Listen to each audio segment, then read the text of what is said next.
Assalamualaikum dan selamat pagi semua.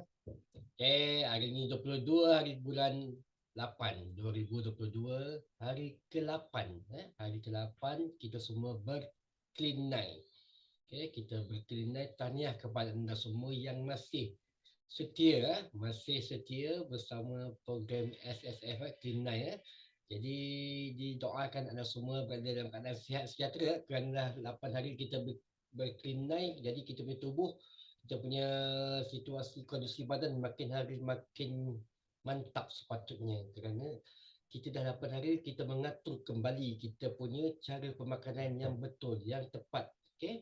Jadi hari ini saya Coach Saiful akan berbicara sedikit mengenai kepentingan air dalam tubuh kita, tubuh manusia. Jadi sebelum itu saya mendoakan kesejahteraan anda berterusan. Maksud kita tamat hari Selasa 23 Ogos kita tamat kita tamat proses clean night.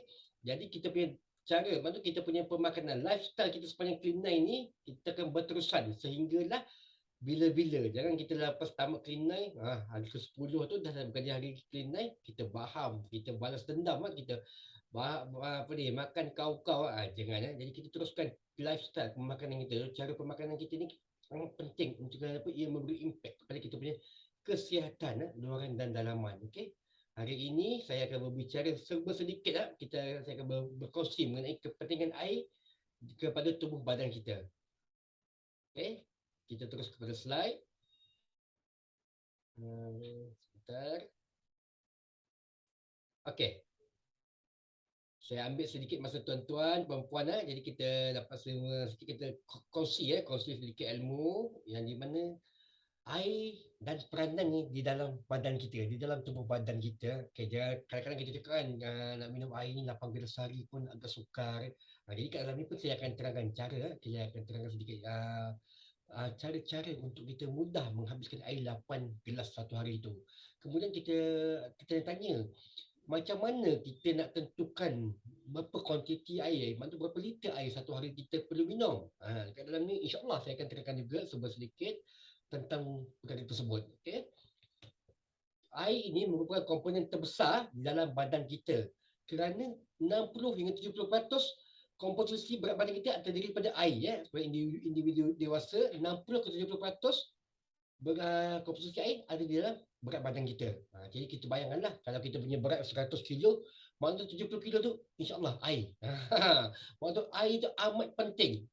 Dia nampak dekat situ, seorang individu dewasa mempunyai 60 ke 70% air dari berat badannya. Kita nampak tak? Dia monopoli lebih daripada 50% daripada berat badan kita. Jadi manusia ni, kita boleh hidup tanpa air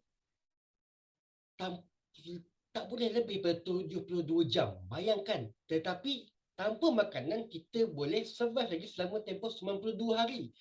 3 hari, iaitu 72 jam, kita compare dengan 92 hari, betapa kita nampak kat situ, betapa penyampaian kat situ, dia nak sampai betapa pentingnya air di dalam tubuh badan kita. Nampak tak? 92 hari. 3 bulan kita boleh bertahan tanpa makanan. Tetapi 3 hari tanpa air, kita dah tak boleh survive. Ni gambar aja satu dari kita boleh tengok di mana komposisi air di dalam tubuh kita. Kita di dalam otak ada 70%, darah yang beredar di seluruh badan kita dia ada 83%, di dalam hati, paru-paru, limpa, tulang, muscle, buah pinggang. Jadi kesemua ini kita nampak betapa pentingnya air yang memonopoli, dia memenuhi setiap komposisi di dalam tubuh badan kita. Kita jadi kat situ kan saya nak tekankan bahawa betapa pentingnya kita mencukupkan kandungan air di dalam tubuh badan kita. Maksud kita kena pastikan bahawa kita minum air yang secukupnya dalam seharian, dalam perjalanan kehidupan seharian kita. Kita aktif, pelbagai aktiviti kita laksanakan, tapi kita kena pastikan kesihatan itu dijaga dengan sempurna. Terutama sekali air. Kerana kita dapat tahu dalam slide yang sebelum ni, kita dimaklumkan bahawa 72 jam badan kita boleh survive. Lebih daripada 72 jam dah tak boleh. Tanpa air kita dah tak boleh survive lebih daripada 72 jam. Bayangkan kita lihat sekarang fungsi air dalam badan. Air penting untuk sistem pencernaan dan metabolisme badan. Okey.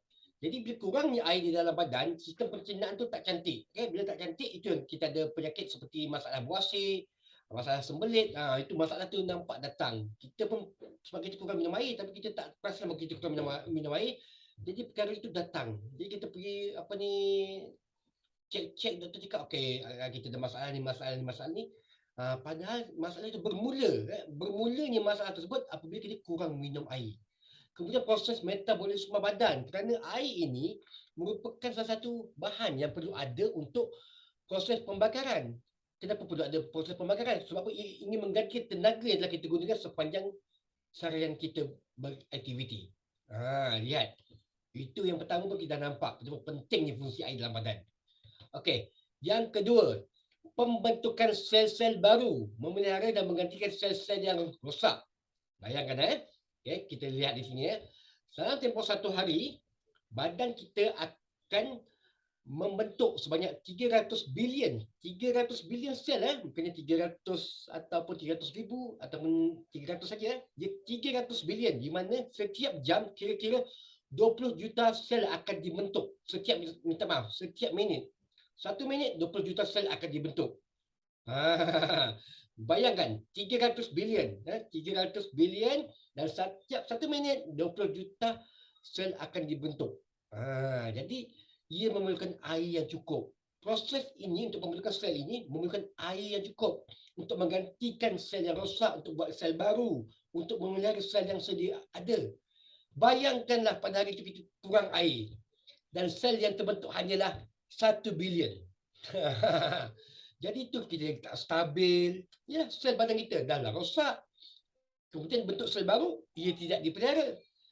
Jadi ada 1 bilion je. Jadi kita dah terhuyung-hayang, kita tak stabil. Daya keseimbangan badan kita dah tidak stabil. Pentingnya air kepada tubuh kita. Okey. Kemudian ia juga berfungsi, air juga berfungsi untuk menjaga kestabilan dan memelihara suhu badan. Okey, kerana apa? Cecair dalam tubuh kita ni bertindak menstabilkan badan. Kerana kita pun ada lihat bahawa darah itu pun lebih daripada 60% dia adalah air. Dia bergerak ke seluruh badan kita. Jadi ia darah dalam bentuk cecair. Dan juga ia membantu untuk menstabilkan tubuh badan kita. Kita berjalan, kita ada aktiviti-aktiviti harian kita kan. Kerana ada air. Kerana apa? Kestabilan badan kita, suhu badan kita stabil. Okay, kestabilan itu dipelihara oleh air. Jika kita kurang air, macam-macam masalah kesihatan akan timbul. Kita tak seimbang, kita rasa tak pensan, kita rasa pening. Sebab itu semua adalah kerana kekurangan air. Kerana apa? Kestabilan dan suhu badan kita tidak berada pada tahap yang sepatutnya. Okay? Itu pula perkara yang keempat. Melarutkan dan membawa semua nutrisi ke seluruh tubuh badan. Air ini okay, dia melarutkan, dia membawa semua nutrisi, mineral yang ada ke seluruh badan. Yang diambil daripada apa? Daripada pemakanan. Okay, daripada pemakanan. Nutrisi dan mineral ini diperlukan oleh setiap organ, setiap sel-sel di dalam tubuh badan kita. Jadi, kita perlukan air yang secukupnya untuk memastikan bahawa proses membawa nutrisi, penyebaran nutrisi, mineral ke seluruh badan itu berjalan dengan sempurna. Seharian, wajib. Bukan mana hari ini kita minum air yang cukup untuk kita pastikan nutrition, mineral itu cukup ke seluruh badan. Esok pagi kita cakap, kita kurang minum air. Tidak boleh. Ia mesti berterusan. Seharian kita akan ada tahu lagi berapa banyak air yang perlu kita minum dalam tempoh 1 hari. Kemudian ia membantu peredaran darah. Jadi air ini merupakan rakan kerja lah, sahabat baik kepada sel-sel darah. Okay? Ia membantu sel-sel darah untuk mengalir ke seluruh badan kita. Okay? Mengalir ke seluruh badan kita kerana apa? Ia bergerak tanpa henti di setiap saat. Jadi apabila air yang berkurangan, proses pengaliran darah ini akan menjadi tidak lancar, tersekat. Jadi bila darah tidak lancar ke seluruh tubuh badan kita, itu paling mudah pening kepala lah. Kita tengok kita rasa pening kepala, kita rasa nak pitam, okay? Kita rasa macam nak tumbang, kita cakap kita dah macam rasa badan bayang-bayang jalan-jalan bila kita dengan aktiviti, kita cakap hari ni kita rasa nak pitam, nak tumbang. Kita cek balik berapa banyak air yang telah kita minum. Adakah ia mencukupi dengan apa yang kita laksanakan, dengan apa yang sepatutnya kita minum. Ini amat penting. Maksudnya penting ni kerana air pun merupakan sahabat baik, sahabat baik kepada sel-sel darah kita. Jadi kalau sel-sel darah ini bermasalah, habis bermasalah satu badan. Satu tubuh kita akan bermasalah. Okey, kemudian air juga berfungsi sebagai memelihara kulit lah. Kalau kita nak tengok bila dengan faktor cuaca dan persekitaran ni, kita boleh lihat kulit kita kering, kulit kita kusam, kulit kita ada macam infection apa semua, dia tidak nampak segar, dia nampak kusam. Jadi kat situ kita nampak bahawa kita kekurangan mengambil air. Sebab apa? Pengambilan air yang cukup juga boleh dilihat dari segi kulit yang sihat. Kita pandang, kita jumpa pakar-pakar atau doktor, dia akan pandang awak ni kurang minum air. Sebab apa? Dia boleh lihat, dia boleh tahu bahawa kita minum air yang secukupnya ataupun tidak melalui kulit kita saja. Jadi jika kulit tu nampak kusam, nampak tak bagus, nampak ada infection, nampak tak segar, jadi kita kena tengok balik. Macam mana trend kita minum air? Adakah mencukupi? Ataupun adakah kita hari ni aktiviti dah terlebih tapi kita mesti minum air yang sedikit? Jangan. Okey. Ni kenapa otak kita memerlukan air? Kat sini pun bahawa kita tahu bahawa kat sini pun dah dinyatakan bahawa 80% komposisi otak kita ni 80% bukannya 50-50. 80% otak kita komposisinya adalah air. Jadi betapa kita memerlukan air. Kata otak ni kita berfikir ni. Jadi kita nak jadikan kita ni tajam pemikiran, ingatan kita kuat, kita boleh fokus. Apa saja yang berkaitan dengan otak ni, pastikan minum air yang secukupnya. Kenapa? Ia 80% daripada otak kita. Otak kita memerlukan 80% air seharian. 80% bukan jumlah yang sedikit. Okey. Kita tengok kenapa otak memerlukan air. Kenapa? Kita lihat otak manusia terdiri daripada 75%. Air di dalam otak manusia terdiri daripada 75%. 75% daripada otak kita itu adalah air. 75%. Kemudian jika ada berlaku pengurangan air, dehydration ke apa semua, dia efek yang first di otak. Di otak akan keletihan, kita akan sakit kepala, stres, kita ada masalah tidur. Kenapa? Dehydration yang ringan. Itu belum cerita yang berat. Maksudnya, dehydration yang ringan ni kita kekurangan. Mungkin kita kena minum satu hari 2 liter, mungkin kita minum 1.2 liter macam tu. Yang ringan macam 1.5 liter. Tak cukup kan? Tapi cuaca panas kan. Jadi kita punya air dalam otak tu, air dalam tubuh kita kurang, dia efek pada kita punya otak. Kenapa? Sel darah ni membawa membawa air ke otak. Kalau dia bergerak di seluruh badan, cahaya itu dibawa ke otak, tapi otak itu masih dalam badan dehidrasi yang ringan. Kita akan rasa simptom yang paling simple adalah letih, sakit kepala, stres dan masalah tidur. Kemudian, mengapa otak memerlukan air? Kerana ia akan meningkatkan kecekapan otak kita, kecekapan kita. Kecekapan otak. Jadi kita dalam dunia yang penuh cabaran ini, dia alaf baru ini, kita kena hidup pantas dalam bentuk dalam kita berfikir, kena memastikan bahawa fikiran kita tajam, kena cekap dalam Tapi bila kecekapan otak itu berkurangan, dia akan mendatangkan pelbagai masalah. Kerana itu pun berasal daripada kita punya masalah kekurangan air.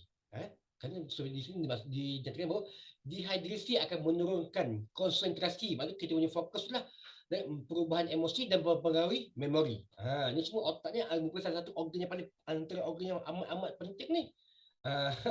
Kita selalu kan, kita memang tahu kita perlu memerlukan otak. Kita nak buat strategi, kita nak buat critical thinking, kita nak selesaikan masalah, kita nak memikirkan jalan-jalan apa yang terbaik untuk kan. Jadi semua perlukan memastikan otak kita berada pada keadaan yang boleh berfungsi pada keadaan yang maksimum. Okay. Kemudian kita tengok lagi alasan yang ketiga, kenapa otak kita memerlukan air. Air membantu meningkatkan memori. Jadi ingatan, ingatan kita. Ingatan kita untuk memastikan bahawa kita adalah seorang yang mampu mempunyai ingatan yang begitu hebat, begitu kuat. Jadi kita kena memastikan bahawa kecukupan air di dalam tubuh badan kita. Kenapa? otak amat memerlukan air. Okey. Kita tengok ketika kita kurang mana dehidrasi tu dia kurang lah. Dia akan menjejaskan fungsi otak kita, fungsi ingatan kita, fungsi memori kita, jangka masa pendek dan jangka masa panjang. Dia tak efek satu, dia efek dua-dua sekali, jangka masa pendek dan jangka masa panjang. Okey. Ni ada satu kajian di mana dinyatakan bahawa jika berlaku di bahagian otak kita, jika berlaku penurunan sel air sebanyak 2% saja, 2% tak banyak, 2% saja, okey. Ia boleh menyebabkan gangguan ingatan. 2%. Padahal boleh backup dengan 98% kan, tapi tidak. Untuk bahagian otak ni, ia amat penting memerlukan air. Kenapa? Kajian telah menyatakan, membuktikan bahawa penurunan kadar air 2% di dalam otak kita akan menyebabkan gangguan ingatan. 2% tuan-tuan, perempuan, tak banyak, 2%. Dia bukannya minta kepada 50% ke 30%, tidak. 2% saja ia sudah menjejaskan ingatan kita. Bahaya tau. Tu yang kita orang cakap apa, short term, mudah lupa. Minum air kurang. Air tidak cukup. Cecair tak cukup dalam tubuh badan. Jadi otak bila selesai darah ni mengalir ke seluruh tubuh badan, air kurang, jadi otak kita terjejas. Sistem memori kita, ingatan kita. Jadi kita mudah lupa. Sekejap tanya, sekejap tanya. Sekejap tanya, sekejap tanya. Kenapa? Salah satu tadi, fokus konsentrasi dah terganggu. Yang ni pun, yang ketiga dia cakap memori. Maksudnya kecekapan. Maksudnya memori kita pun terganggu. Sistem ingatan kita terganggu. Okey. Kita tengok yang keempat. Okay? Yang keempat, mengapa otak kita memerlukan air? Okay? Kerana ia dapat meningkatkan tempoh konsentrasi. Maksudnya salah satu konsentrasi ni fokus kita lah. Okay? Salah satu efek daripada dehidrasi memang kekurangan air akan menyebabkan otak kita ni fokus berkurangan. Fokus kita berkurangan. Konsentrate, kita konsentrate pada satu tu tak boleh. Kita pandang sikit dah ngantuk. Pandang sikit bosannya. Sebenarnya salah satunya adalah punca air. Kita masuk kelas, tengok dia orang kita dah mula kita fokus. Dengar speaker bagi talk. Kemudian kita cakap ngantuknya, bosannya. Sebenarnya bukannya masalah yang kita, antara masalahnya adalah kita kekurangan air. Kenapa? Telah nyatakan bahawa satu efek daripada dehidrasi akan membuat otak kita kurang tempoh konsentrasi. Maksudnya fokus kita akan terjejas. Jadi pastikan kita memastikan bahawa tubuh kita cukup air, cukup air dalam tubuh badan kita. Kenapa kita sebagai insan dewasa 60-70% keperluan air, komposisi berat badan kita adalah air. Jadi kita kira berat kita. Berat saya, contoh berat saya sekarang 74, okey 74. Kalau 60% mungkin dalam 42 kilo tu lah. Mungkin dalam 42 kilo, 42 kilo tu adalah air. Bayangkan. Maksud saya berat 74 dalam 42 kilo, 45 kilo tu adalah air. Komposisi dalam tubuh badan saya. 60-70% tu adalah air. Jadi kita betul-betul air tu memerlukan. Air tu amat penting pada tubuh kita. Dan juga pada tubuh kita, dia memberi impak yang besar kepada otak kita. Otak ini sekarang ni amat penting. Amat penting. Jadi sekarang ni kita kena pastikan air cukup di dalam tubuh badan kita. Okey. Sekali macam mana kita tahu, kita nak fikir, kita nak cakap air ni macam mana kita tahu bahawa kita ni minum air ni cukup. Kita pengambilan air kita dalam tempoh seharian tu cukup. Okey. Dia mudah saja. Okey. Jumlah berat badan bahagi dengan 25 kg bagi 25 kg ialah satu liter. Okey ya. Maksudnya setiap 25 kg, okey, yang kat sini, setiap 25 kg berat badan kita adalah kita perlukan 1 liter air. Faham tak? Jadi jika berat badan Syaiful 75 kilo, dia memerlukan 3 liter air. Nampak tak? 75 kilo bagi dengan 25 kilo sama dengan 3 liter air. Kenapa bagi dengan 25 kilo? Kerana setiap 25 kilo sama dengan 1 liter air keperluan tubuh kita yang cukup, yang mencukupi. Jadi kita kira lah. Kalau berat kita 50 kilo, kita perlukan 2 liter. Kalau berat kita mungkin dalam 64, mungkin dalam 2 point something kan, ataupun 2.2, 2.3 macam tu. Jadi kita bagikan. Ini cukup simple lah. Dan juga perkara yang air yang cukup ni amat penting. Sekarang ni dengan cuaca yang tidak menentu, persekitaran yang tidak Tentu sejak panas, sejak apa ni, okey, sejak panas, sore jadi berhujan semua. Jadi untuk pertama sekali yang banyak beraktiviti luar, kita kena pastikan kena pastikan air yang cukup. Di dalam proses kita ni pun kan dalam program Clean Nine pun kita tak ada cakap kita tak boleh ambil air yang banyak. Kita kena ambil air yang cukup. Kerana apa? Clean Nine ni nampak tak? Clean Nine ni dia selari uh, dengan apa yang saya apa ni katakan ni. Maksud Cleaner ni bila kita lihat kita akan mana kita bukannya kita akan ambil protein, nutrisi, karbo yang ngam-ngam untuk badan kita, yang mana yang wajib saja kan. Kenapa kita tak ambil yang tempoh, kita tak boleh ambil nasi yang tempoh yang satu pinggan penuh. Itu ada sebab dia. Kenapa? Kerana komposisi air dalam tubuh badan kita memonopoli keseluruhannya. Dia kita memerlukan 60 ke 70% air untuk cover kita punya kecukupan air seharian. Bukan kita perlukan nasi 3 pinggan penuh satu hari. Kita bukannya perlukan kuih koci 8 biji satu hari. Tidak. Nampak? Kena itu dia sebenarnya dia nak lifestyle kita tu cantik. Tu sebab dia kita dah makan kita punya apa ni? Suplemen tersebut kita ambil banyak air. Kita ambil banyak air. Bila kadang-kadang kita minum air kosong, minum air kosong, minum air kosong. Ada sebabnya. Kerana inilah dia. Kerana air merupakan satu elemen penting dalam tubuh badan kita. Kerana 60-70% ia memonopoli komposisi berat badan kita. Jadi kita nampak dekat apa di sini. Okey. Okey. Kadang-kadang kita paling simple kita cakap 8 gelas satu hari, okey? Macam mana pastikan tips ada sikit tips. Saya rasa tips ni amat mudah untuk kita share untuk kita laksanakan untuk pastikan bahawa 8 gelas tu tercapai. Okey. Okey, macam ni. Tips mudah untuk minum air kosong setiap hari, kan? Okey. Satu hari Jadi satu hari ada 5 waktu solat. 5 waktu solat. Setiap satu waktu kita minum satu gelas air. Jadi 5 waktu ada 5 gelas. Okey. Bangun tidur satu gelas. Memang kita bangun tidur kita kena minum satu gelas air. Kenapa? Kerana dia akan membantu mengaktifkan organ dalaman. Bangun tidur satu gelas air. Dia akan bantu aktifkan organ dalaman kita. Sihat kita kan? Jadi 5 tambah 1 dah ada 6. Kemudian selepas mandi satu gelas. Ada sebab. Sebab dia apa? Sebab ia membantu untuk mengurangkan tekanan darah rendah. Sebab kita mandi sejuk kan?